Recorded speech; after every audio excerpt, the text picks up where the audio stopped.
অনেকে জিজ্ঞেস করেন যে ফ্রিজে রাখা যাবে কিনা। জি, কুরবানির গোশত ফ্রিজে রাখা যাবে। ইবনে আব্বাস রাদিয়াল্লাহু তাআলা আনহুর মত অনুযায়ী 3 ভাগ করা উত্তম, তবে এটা আবশ্যক নয়।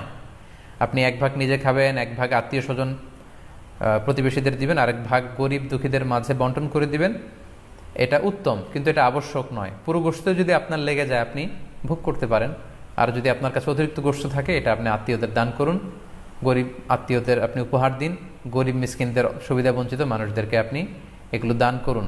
কারণ সূরাতুল হজ্জের 28 নম্বর আয়াতে আল্লাহ তাআলা বলেছেন, ফাকুলু মিনহা ওয়া আত'ইমুল বাঈসাল ফাকির, তোমরা কুরবানির এই গোশত নিজেরাও খাও এবং অভাবী লোকদেরকে দাও।